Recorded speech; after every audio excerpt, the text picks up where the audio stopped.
Twisting metal and shattering glass haunted nightmares for an entire year. Throwing away a medical degree, a promising future, and basic sanity happened instantly, while mourning a boyfriend killed speeding through storms to reach his mistress. Suddenly eyes snapped open as torrential rain lashed against bedroom windows. A phone buzzed violently, flashing Leon's name. A miraculous second chance arrived. This time he can speed straight toward a watery grave. Passing critical board exams takes priority. The digital clock on my nightstand glowed an angry, piercing red. 6 a.m., November 12th, 2021. I stared at it, my chest heaving cold sweat, matting my hair to my forehead. I touched my face, feeling the warmth of my own skin, the steady, frantic beating of my pulse against my fingertips. I wasn't in the sterile, fluorescent-lit halls of St. Jude's psychiatric ward. I wasn't sitting in my mother's basement, staring blankly at a wall, grieving a life I had foolishly detonated. I was in my old off-campus apartment in Boston. Outside, a monstrous nor'easter was tearing through the city, rattling the window panes and turning the streets into slick, hazardous rivers. It was the exact storm that had ruined my life the first time around. In my previous life, November 12th was the day of my USMLE Step 1, the most critical medical board exam of my life, the one that would determine my residency, my career, my everything. I had studied for 12 hours a day for 8 months, but I never made it to the testing center. Because on that morning at 6:15 a.m., my boyfriend of 3 years, Leon Mitchell, had stormed into our apartment smelling of cheap beer and desperation, looking for his car keys. He had received a frantic call from Sarah Jenkins, Sarah, the just a friend from his undergraduate years. The girl whose texts he hid, whose Instagram stories he obsessively watched. She had called him crying, claiming her car had broken down on the outskirts of the city and that her abusive ex was supposedly looking for her. Leon, playing the tragic hero, declared he had to go to her. What he didn't tell me, what I found out later, was that Sarah wasn't stranded. She was at an illegal street rally out by the old industrial park, and Leon was going to race his heavily modified Subaru WRX against a local rival just to impress her. In my past life, I had lost my mind. I had begged him. I had physically blocked the door, sobbing, screaming that the roads were a death trap, that he was throwing away our relationship for a girl who used him. We had fought so violently, so passionately, that the hours slipped away. By the time he shoved me aside, literally throwing me into the hallway wall, and stormed out, I was a bruised, hysterical mess. I missed my exam. I sat on the floor of our apartment, paralyzed by a panic attack, watching the clock tick past my registration time. 2 hours later, I got the call. Leon had lost control of his car on a hydroplaned curve on Route 1, flipping 3 times before wrapping the chassis around a concrete pillar. He was pronounced dead at the scene. Sarah, who had been sitting in the passenger seat cheering him on, survived with a broken collarbone. At his funeral, I was treated like the villain. His mother, Mrs. Mitchell, barred me from the front row. Sarah played the grieving widow. And I was left with a shattered heart, a failed medical career, and a mountain of student debt I could no longer pay. I spiraled into a deep depression, eventually dropping out of med school entirely. Buzz, buzz, buzz. My phone vibrated violently against the nightstand, violently pulling me back to the present. I looked at the screen. Incoming call Leon Whitehart. A chilling wave of clarity washed over me. I wasn't going to cry this time. I wasn't going to beg. I felt a cold, hard knot form in my stomach, the armor of a woman who had already lived through the worst-case scenario. I took a deep breath, let the phone ring twice more, and swiped to answer. "Christine!" Leon's voice was sharp, frantic, crackling through the receiver. "Are you awake? Listen, I need you to listen to me." "I'm awake, Leon," I said. My voice was eerily calm, lacking the desperate tremor it had held the first time. "Sarah's in trouble." He blurted out the lie, rolling off his tongue with practiced ease. "Her car died on Route 1. She's terrified, Christine. It's pouring out there. I have to go get her." I could hear the revving of an engine in the background. He wasn't even at his apartment. He was already in his car, warming it up. The sheer audacity of it struck me. He was calling me not for permission, but to absolve his own guilt. He wanted me to argue so he could justify storming off. "You're going out in this weather?" I asked, testing the waters. "I have to," he snapped, defensive, immediately. "I know you hate her, Christine, but I can't just leave her stranded. Have some empathy, I'm driving out there. I just wanted to let you know so you wouldn't freak out when I wasn't answering my phone." I closed my eyes. I pictured his face. The sharp jawline, the tousled brown hair, the arrogant smirk he wore when he thought he was getting away with something. I had loved him so much. It was sickening. "Okay," I said quietly. There was a long pause on the other end of the line. The engine revved again, but Leon didn't speak. "Okay," he finally echoed, his voice laced with suspicion. "What do you mean, okay?" "I mean okay. Go get her," I said, swinging my legs out of bed. The floor was cold against my bare feet. I walked over to my desk, where my medical textbooks and flashcards were neatly stacked. "The roads are bad, Leon. Drive fast, I guess. Are you being sarcastic?" He demanded, his tone shifting from defensive to agitated. This wasn't the script. I was supposed to yell. I was supposed to threaten to break up with him. "No," I replied, grabbing my favorite mechanical pencil and slipping it into my clear plastic exam bag. "I have my USMLE today, Leon. I need to get ready. If Sarah needs you, you should go. Don't worry about me." "Christine, don't play these passive-aggressive mind games with me right now," he shouted over the rain. "I'm doing a good deed. You're always so jealous, it's pathetic. I'll be back by noon, all right." "Don't rush on my account," I whispered. "Whatever. You're unbelievable." He hung up. The line went dead. I stared at the phone for exactly 3 seconds.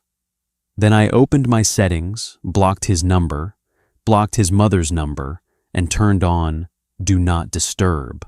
I walked into the bathroom, flicked on the harsh overhead light, and stared at myself in the mirror. I looked pale, exhausted, but alive. My eyes, usually soft and yielding, were hardened chips of flint. "You are going to be a doctor, Christine," I told my reflection. "And Leon Mitchell is already a ghost." The silence in the apartment was deafening, broken only by the rhythmic, violent drumming of the rain against the glass.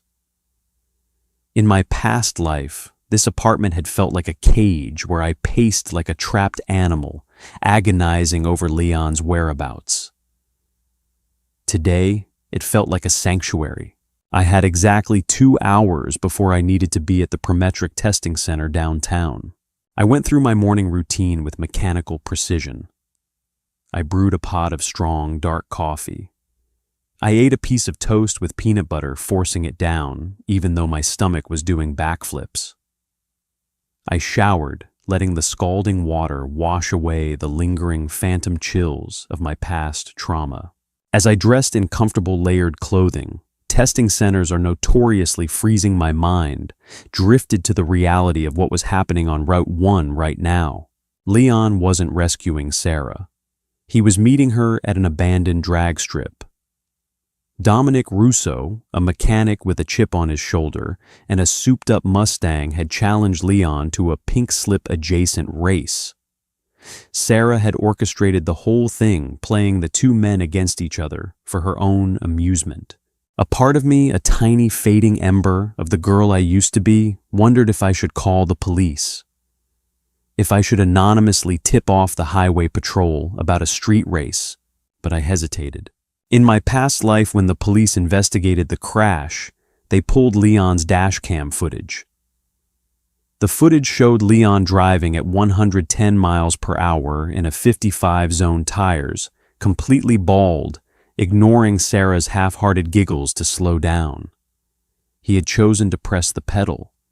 He had chosen to ignore the weather warnings. He had chosen to lie to me. If I stopped him today, what would happen tomorrow? Would he marry me only to cheat on me with Sarah a year later? Would he crash his car into a minivan carrying a family next month instead? You cannot save a person who is determined to destroy themselves. You can only unchain yourself from them before they drag you down into the abyss. I grabbed my clear plastic bag. Inside were my ID, my admission permit, 2 pencils and earplugs. Everything I needed. Nothing I didn't. My laptop dinged from the kitchen counter. It was an iMessage from Maya, my best friend and study partner. Maya, 7:15 a.m. Babe, this storm is insane. I'm calling an Uber now to get to the center early. You good? Did Leon give you a ride? I smiled softly. Maya. She had tried to warn me about Leon for years. When I dropped out of med school in the previous timeline, she was the only one who kept calling until my depression pushed even her away. I typed back rapidly. Christine's 7:16 a.m. Leon and I are done. He left to go see Sarah. I'm taking the subway. See you there. We are going to crush this. The 3 typing dots appeared, vanished, and appeared again. Maya was clearly stunned. Maya, 7:17 a.m. Wait, what? Today. He left you for Sarah. Today. OMG. Christine, I am so sorry. I'm going to kill him.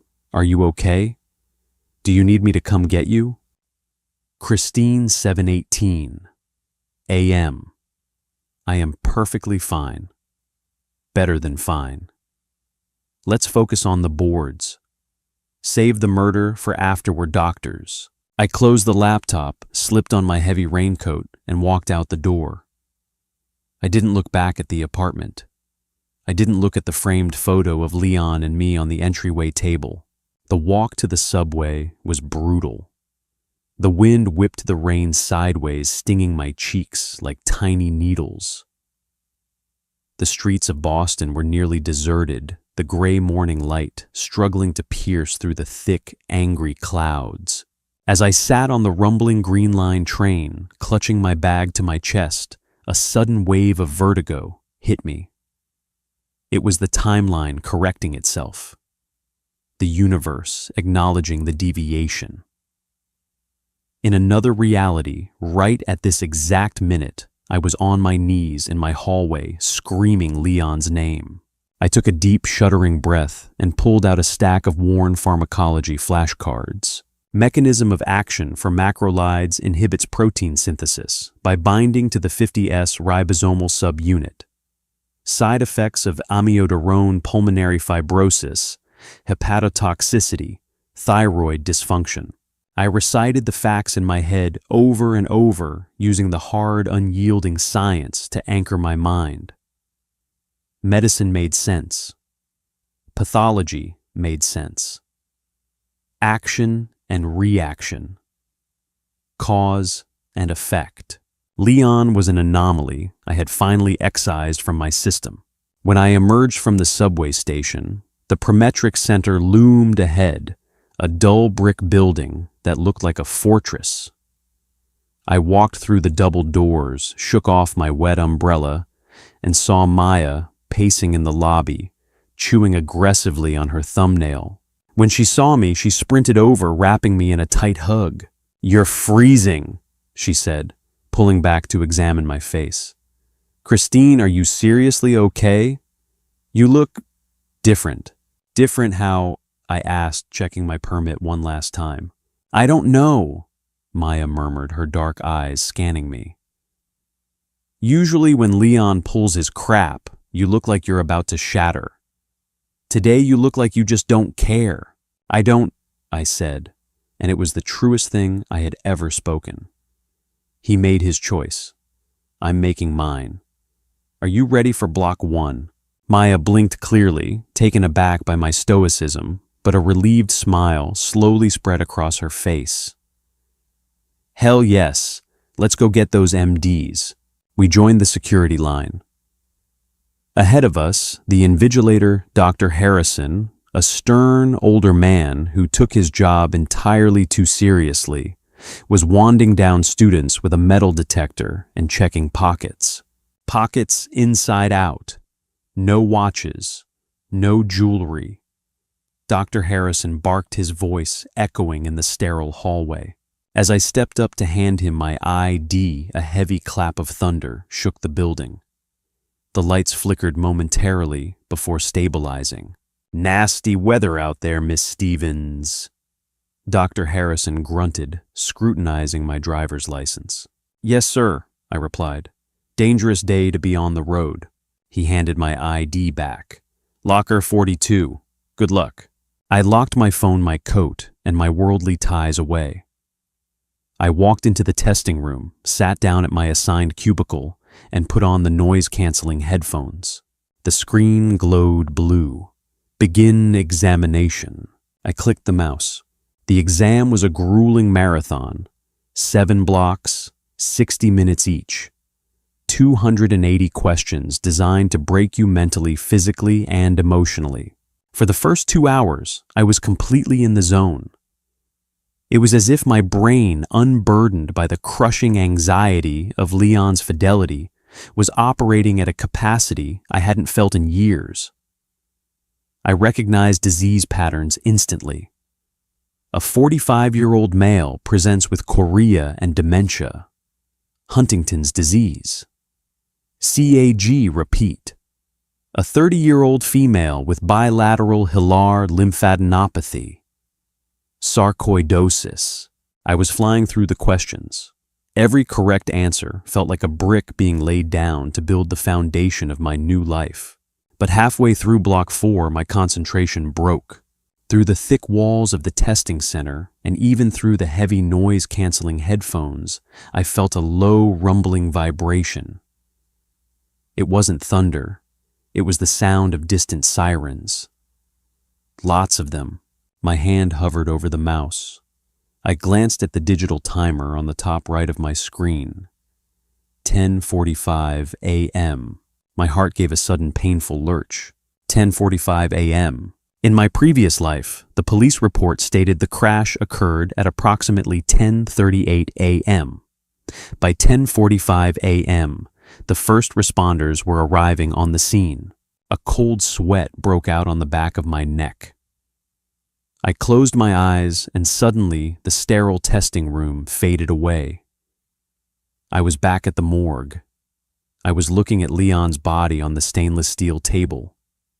The sickening purple bruising on his chest from the steering wheel impact. The jagged lacerations on his face. "Breathe, Christine," I commanded myself. "Breathe. You didn't kill him. His hubris killed him." I forced my eyes open and stared at the screen. Question 142. A patient presents with a severe crushing chest pain radiating to the left arm. Myocardial infarction. I whispered silently, clicking the corresponding answer. I didn't stop again. I pushed through the exhaustion, pushed through the phantom guilt, and let the science carry me home. By the time I finished the final block, my back was aching. My eyes were dry, and my hands were shaking slightly from a mix of adrenaline and caffeine withdrawal. I clicked Submit Final Answers. A screen popped up thanking me for completing the exam. I stood up my legs feeling like jelly and walked out of the testing room. The clock in the hallway read 4:30 p.m.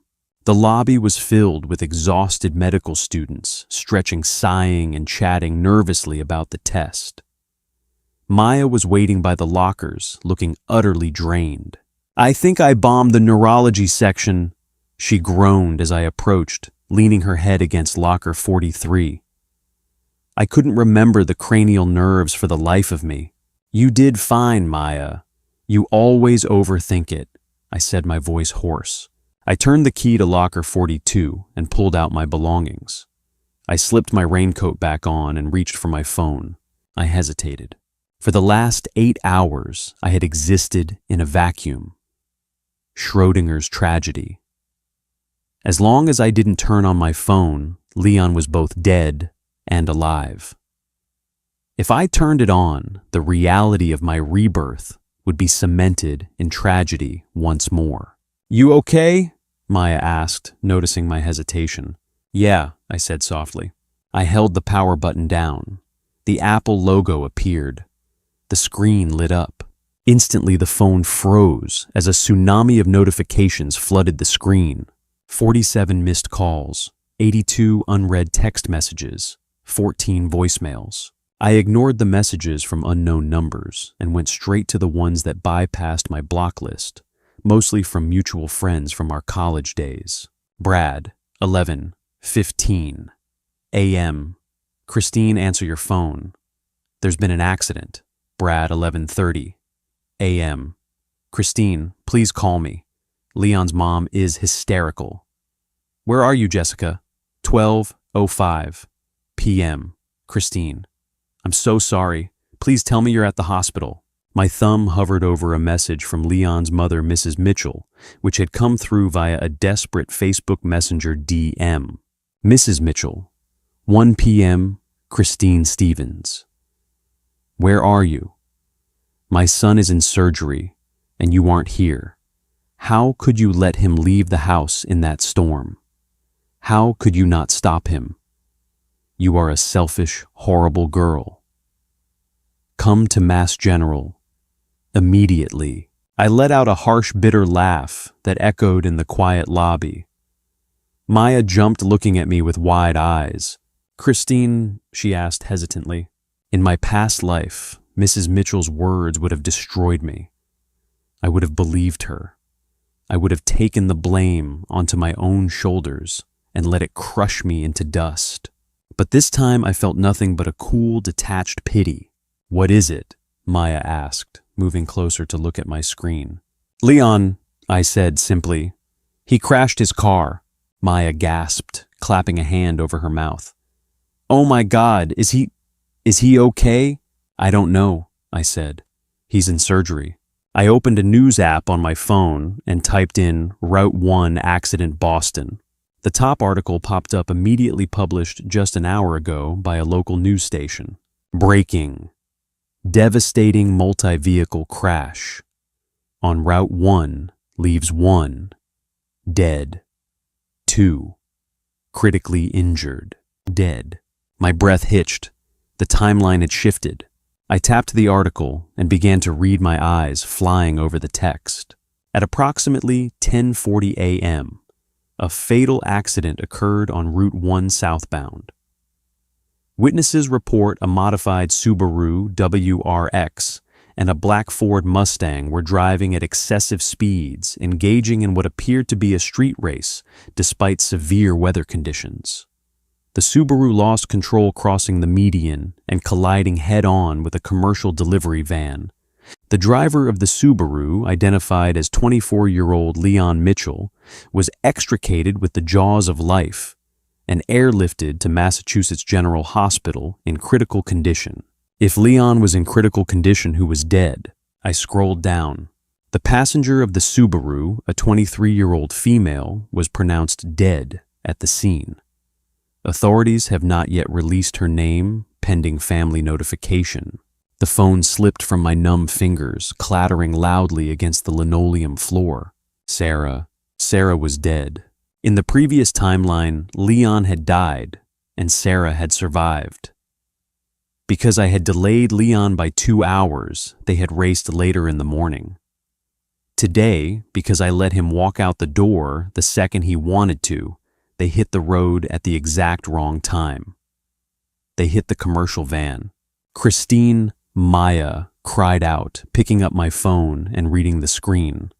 Her face drained of all color. "Oh my God, a passenger, was it?" "It was Sarah." I whispered the reality crashing over me like an icy wave. I didn't stop him. I focused on my exam. And in doing so, I had rewritten the fates of 3 different people. "We need to go to the hospital," Maya said urgently, grabbing my arm. "Christine, we have to go right now." I looked at Maya. I thought about Mrs. Mitchell waiting there, ready to scream at me. I thought about Leon lying on an operating table, broken and bleeding, for a girl who was already in the morgue. "No," I said, pulling my arm out of Maya's grasp, gently but firmly. "What do you mean, no?" Maya stared at me like I had grown a second head. "Christine, your boyfriend is in critical condition." "He's not my boyfriend, Maya," I said, my voice steady, ringing with an authority I didn't know I possessed. "I told you this morning, we are done." But you can't just leave him there." "Watch me," I replied. I picked up my backpack, slung it over my shoulder, and walked toward the exit of the Prometric Center. The rain outside had finally stopped leaving the streets slick and gleaming under the late afternoon sun, breaking through the clouds. I had passed my exam. I had survived the day that originally broke me. Now I was going to go home, block the rest of the numbers, and finally get a good night's sleep. The morning after the USMLE1 woke up to a sensation I hadn't felt in my previous life. Peace. There was no crushing weight on my chest, no suffocating haze of grief, no frantic pacing around a quiet apartment waiting for a ghost to walk through the door. I lay in bed, staring at the ceiling, listening to the distant hum of Boston traffic. The storm had passed, leaving behind a crisp, painfully bright November morning. I rolled over and checked my phone. It was completely silent. My block list was doing its job. However, when I opened my email, reality intruded. My inbox was flooded with frantic messages from college acquaintances, but one subject line stood out, sent from an address I didn't recognize. Subject: "You are a monster." Sender: Brenda Mitchell. I clicked it open, my expression flat. "Christine, I know you blocked my number. You are a cowardly, selfish, evil girl. Leon is lying in the ICU with a shattered pelvis, 2 collapsed lungs, and a severe concussion, and you are nowhere to be found. He woke up for 5 minutes last night and asked for you. The police were here. Sarah is dead. You knew he was going out in that storm, and you did nothing. I will never forgive you for abandoning him when he needed you most. Come to the hospital now, or I swear I will ruin you."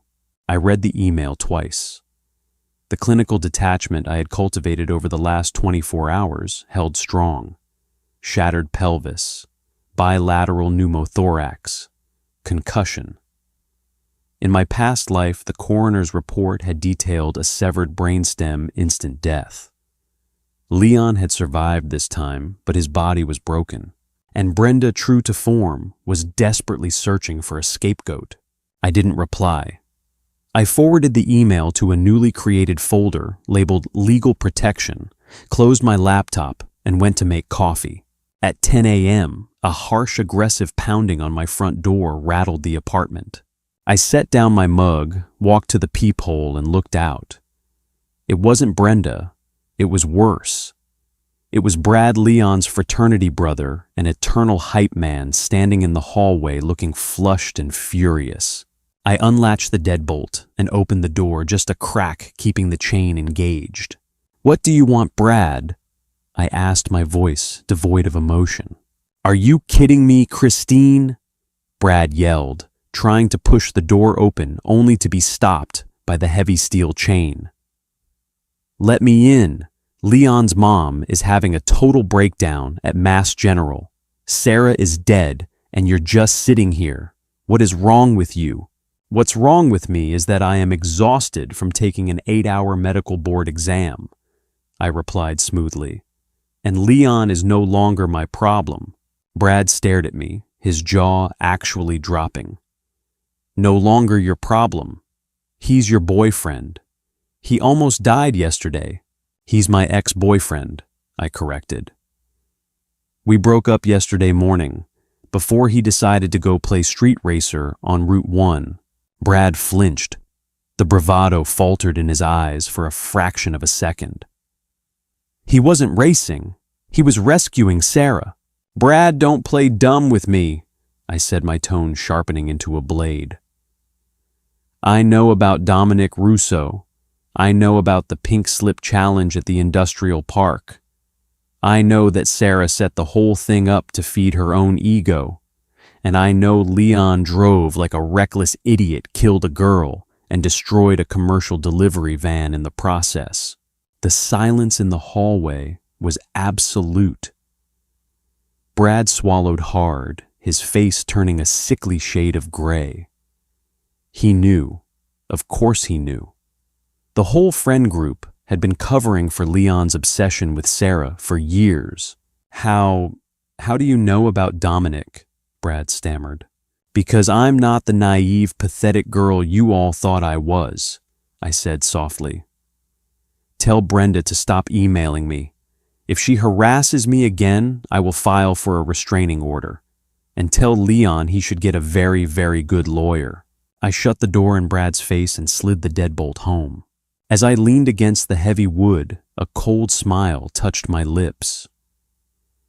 In my previous life, I had let these people gaslight me into believing I was responsible for Leon's tragic end. I had let them convince me that if I had only loved him better, he wouldn't have sought validation from Sarah. Never again. 2 days later, the real world came knocking, not in the form of angry friends, but with the heavy, methodical knock of the Boston Police Department. Detective Harding was a tired-looking man in his late 50s, sporting a rumpled trench coat and a notebook that looked like it had survived a war. I sat across from him at my small kitchen table, a fresh cup of coffee between us. "Miss Stevens, thank you for agreeing to speak with me," Detective Harding said, clicking his pen. "I know this is a difficult time. I understand you and Mr. Mitchell recently ended your relationship." "Yes, Detective. We broke up the morning of the accident," I said clearly. "Right." He flipped a page. "His mother, Brenda Mitchell, has given a statement suggesting that the two of you had a severe altercation that morning. She alleges that your hostility caused Mr. Mitchell to drive erratically, leading to the crash." I couldn't help the dry, humorless laugh that escaped my throat. "Brenda is looking for someone to blame for her son's vehicular manslaughter charge, Detective. Leon and I did not have an altercation. We had a brief 2-minute phone call." I slid my unlocked phone across the table, the call log open.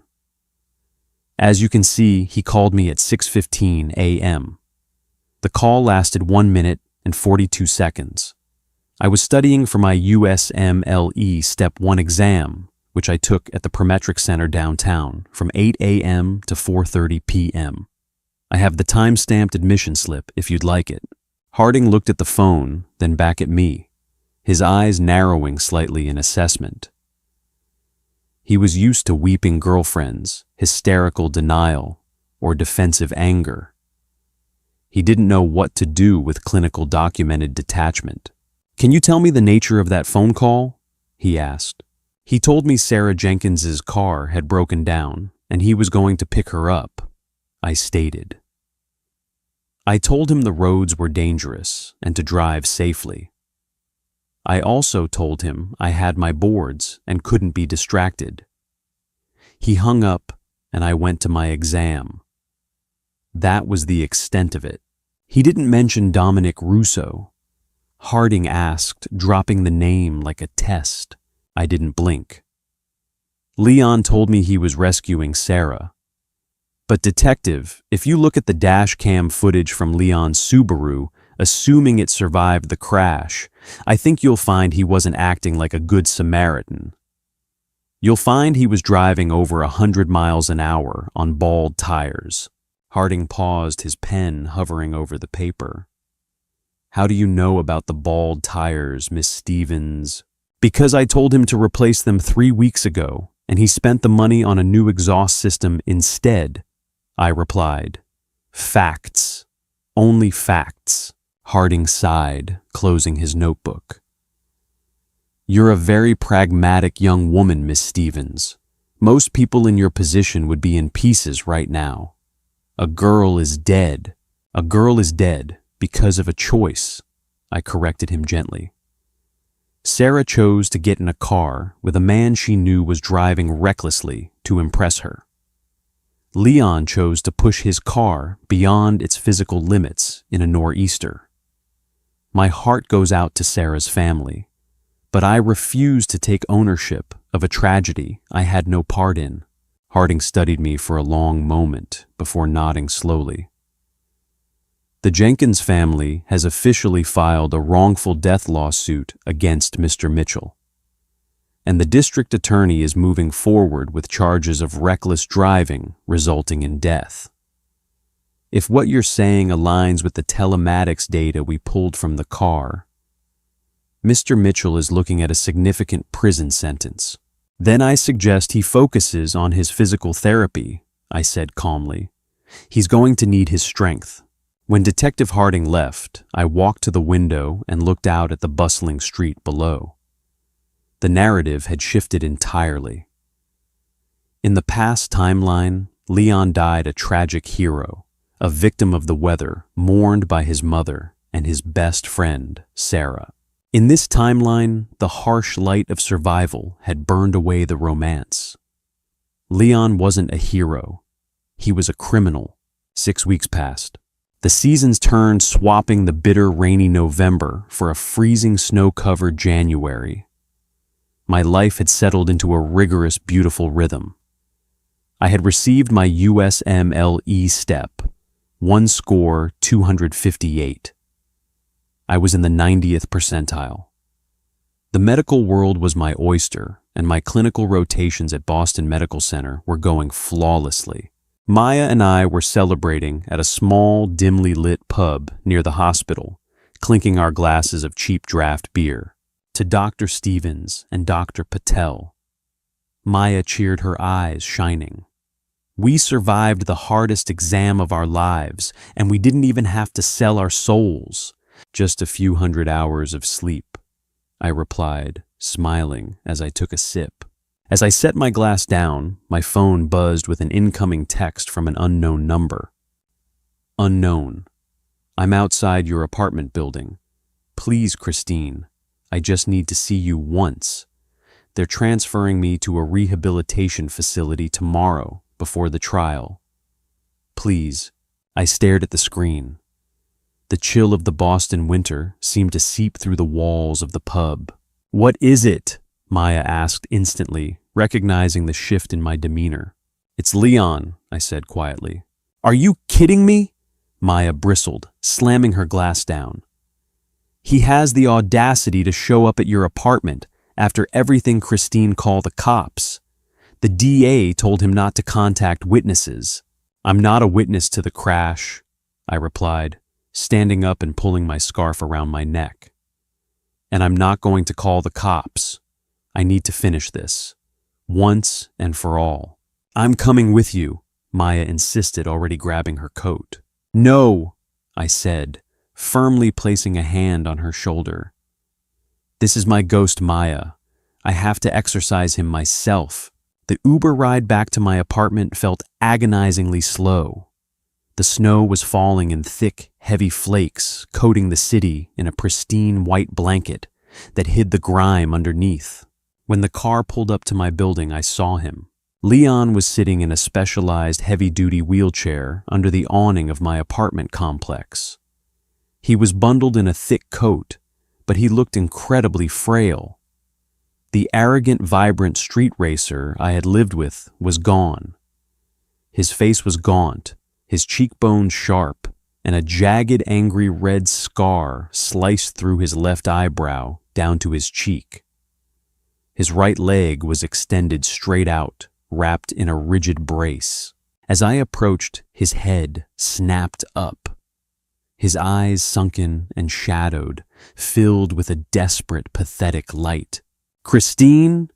He breathed, his voice raspy, a far cry from the shouting man who had left me that morning. "You came." I stopped a few feet away from him, keeping out of arm's reach. "You have exactly 5 minutes, Leon, and then you are leaving." His face crumpled, tears instantly spilling over his eyelashes. "Christine, please, don't be like this. I'm so sorry. I'm so incredibly sorry. I made a mistake." "You made a series of choices." I corrected my voice, dropping the temperature in the air between us. "You chose to lie. You chose to race. You chose to kill someone." He flinched as if I had struck him. "Don't say that, it was an accident. The car hydroplaned. You were going 112 miles per hour in a torrential downpour on worn tires, Leon. The telematics report is public record now." I said, reciting the facts clinically. "Physics is unforgiving. It wasn't an accident. It was an inevitability. I lost her. Christine." He sobbed, his hands gripping the armrests of his wheelchair until his knuckles turned white. "Sarah is gone. My mom is drowning in legal fees. I'm facing 7 years in prison. My leg will never fully heal. I have nothing. I need you. I still love you." I looked at him. I looked at the boy I had mourned for a year in another life. The boy whose grave I had visited, whose memory had driven me to the brink of insanity. And I felt nothing. "You don't love me, Leon," I said. "You love the safety net I provided. You love having someone to clean up your messes. But I'm not your mother, and I'm not your savior." "That's not true," he begged, reaching a shaking hand toward me. "We were supposed to get married. You're going to be a doctor. We had a whole life planned." "No, I had a life planned," I replied, taking a deliberate step back. "You were just living in it until Sarah called." "I'm broken, Christine," he whispered, a final manipulative plea. "Doesn't your medical oath tell you to heal people?" "My oath," I said, looking down at him with eyes as cold as the snow falling around us, "is to first do no harm, and keeping you in my life is actively harming me." I turned my back on him.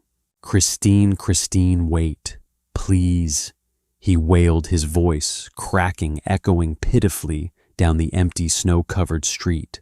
I didn't stop. I walked to the front door of my building, swiped my key fob, and stepped into the warm, brightly lit lobby.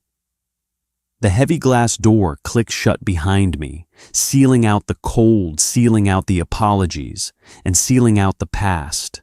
I didn't look back. I had a morning shift at the hospital, and I needed to get some sleep.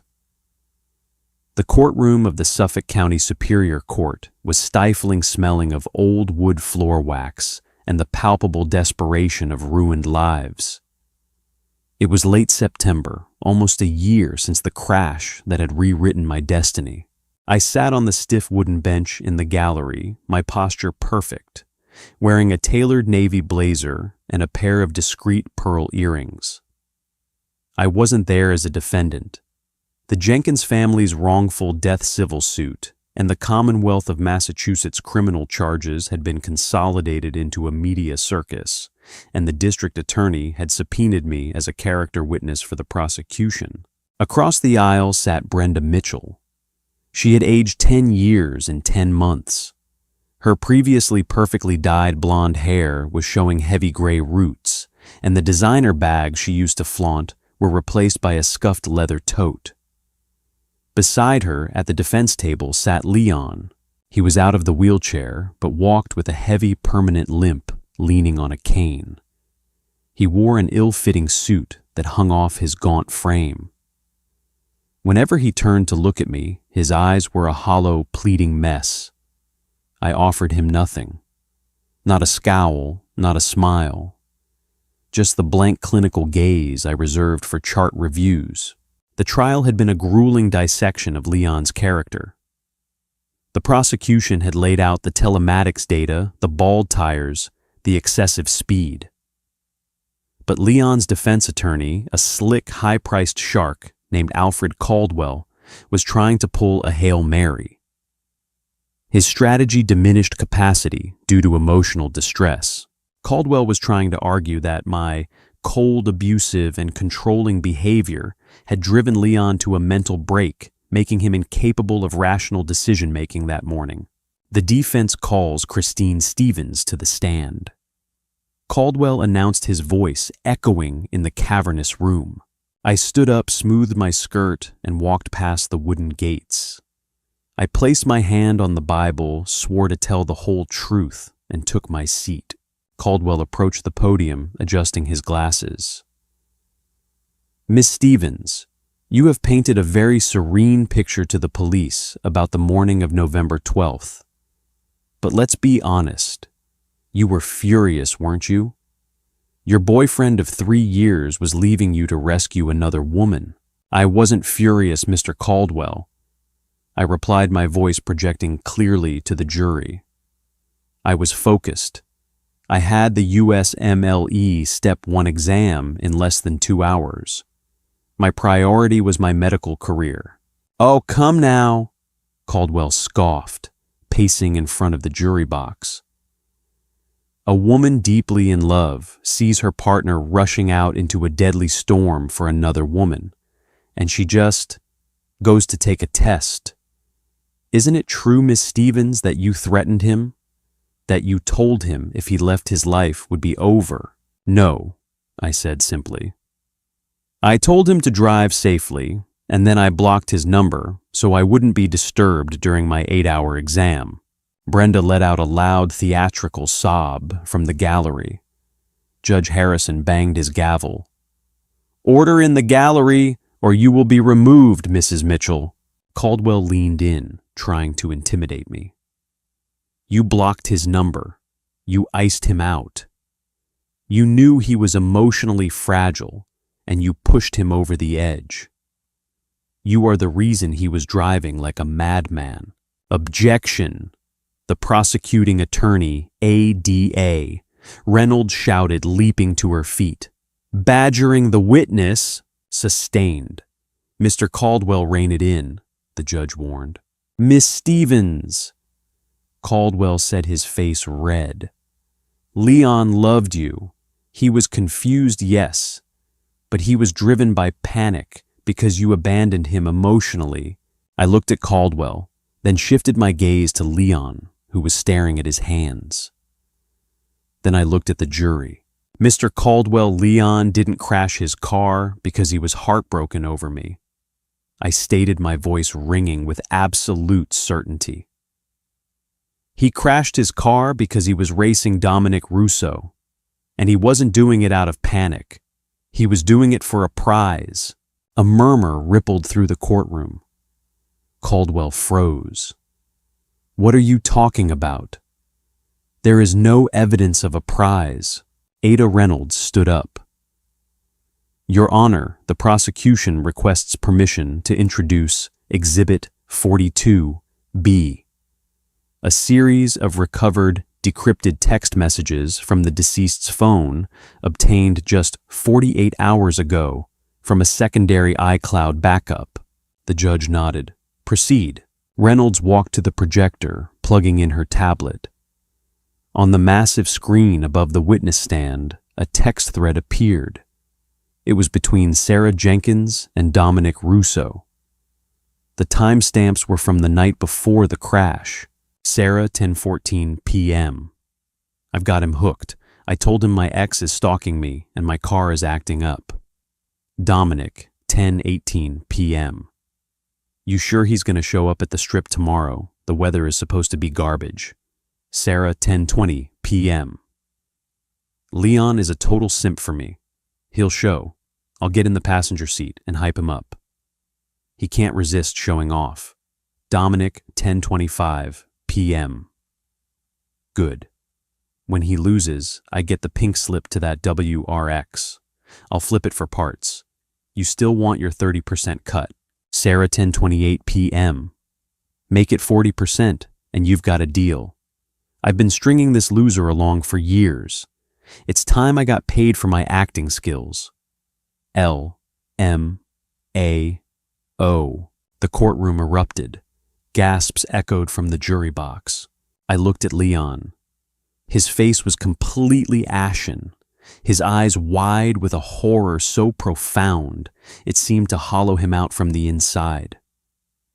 He was staring at the screen at the words "simp loser" and "paid for my acting skills." He had thrown away my love, his freedom, his physical health, and an innocent driver's delivery van.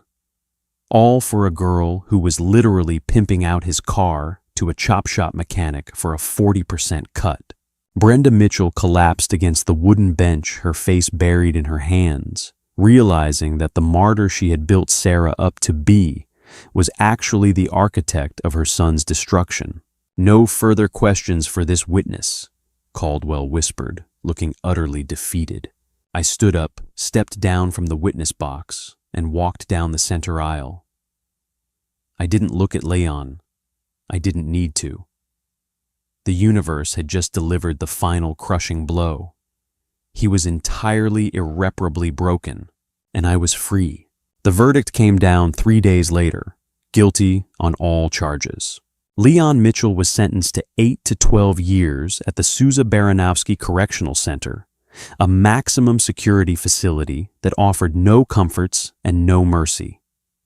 Because the crash involved excessive speed and an illegal street race, the judge made an example out of him.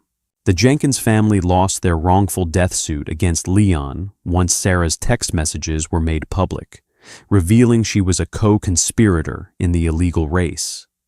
However, Brenda Mitchell, who had mortgaged her house to pay for Alfred Caldwell's exorbitant legal fees, was left utterly bankrupt. I heard through the grapevine of mutual college acquaintances that she had been forced to move into a tiny subsidized apartment in South Boston, working night shifts at a grocery store to make ends meet. As they sank into the dirt, I soared. The next 3 years of medical school were a blur of intense, brutal, but incredibly rewarding work. Stripped of the emotional vampirism that had defined my relationship with Leon, I found I had endless reserves of energy. I dominated my clinical rotations.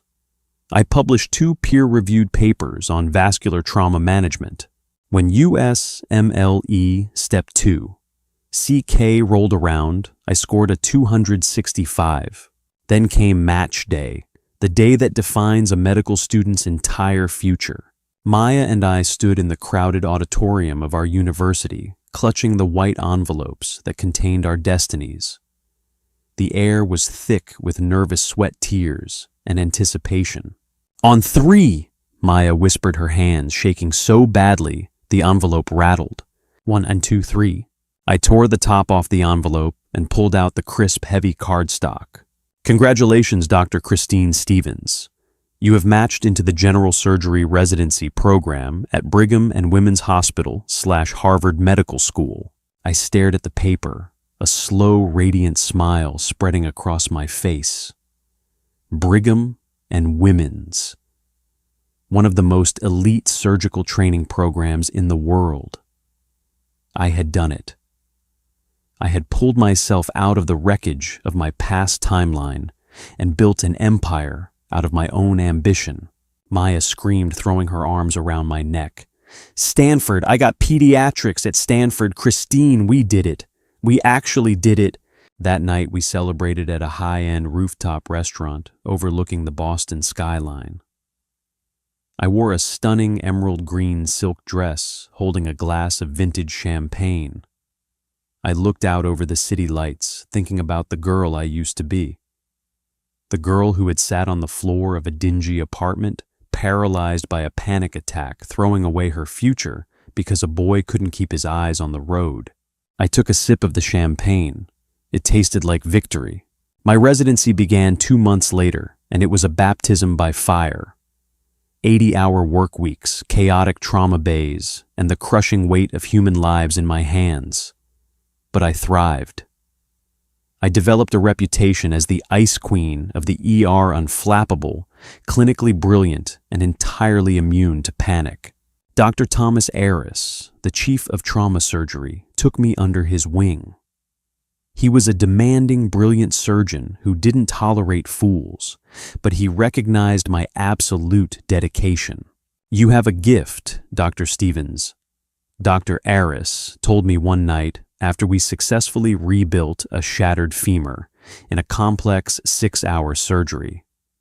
"You don't let the emotion cloud the mechanics. You see the puzzle, and you fix it. Don't ever lose that detachment. It's what separates the good surgeons from the great ones."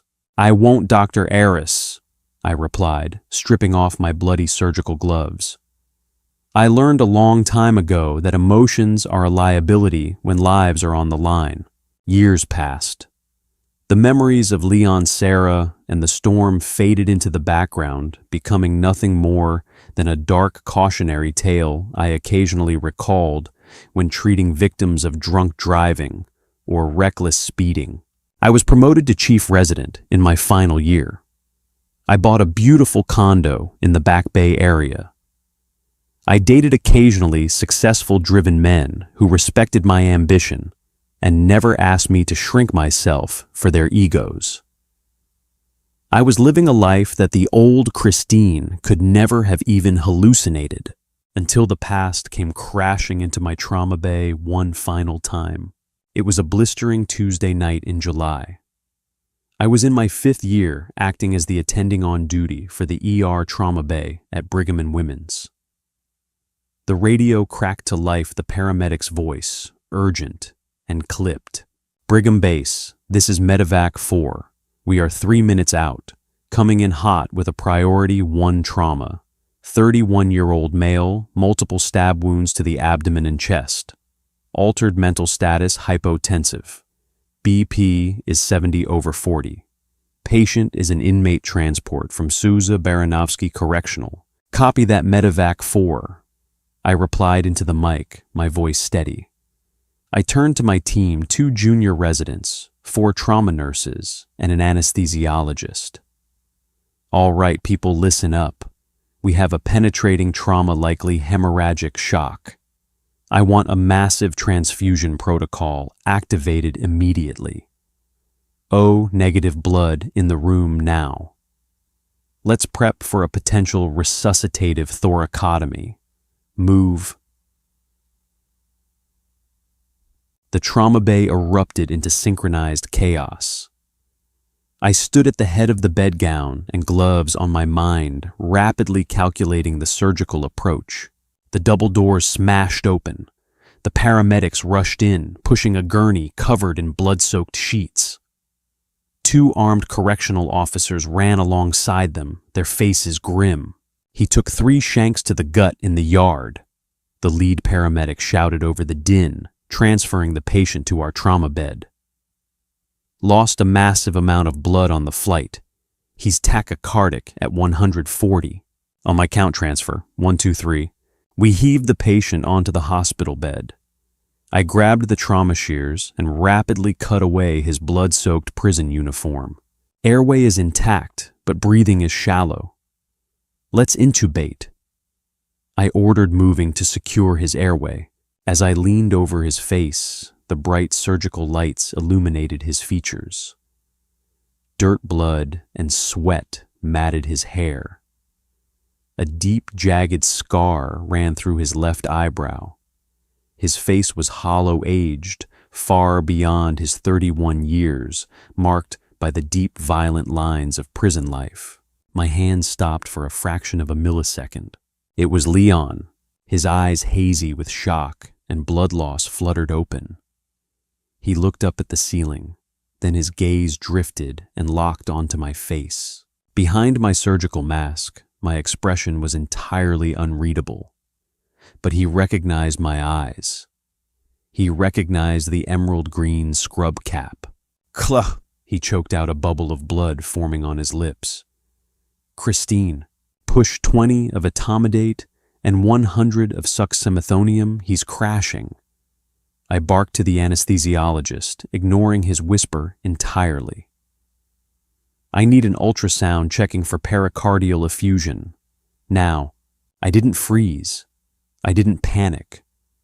The boy I had once loved more than life itself was bleeding to death under my hands, and my heart rate didn't even spike. Please!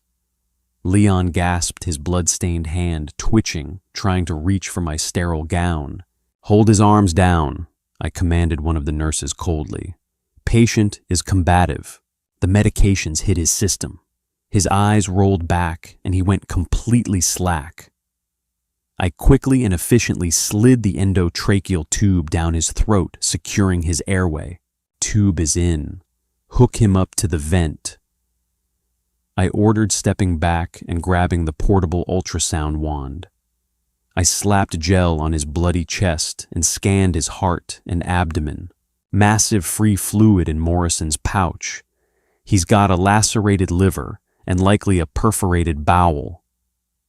I announced to the room, my voice a whip cracking through the tension. Call the OR. Tell them Dr. Stevens is bringing up an emergent X-lap right now.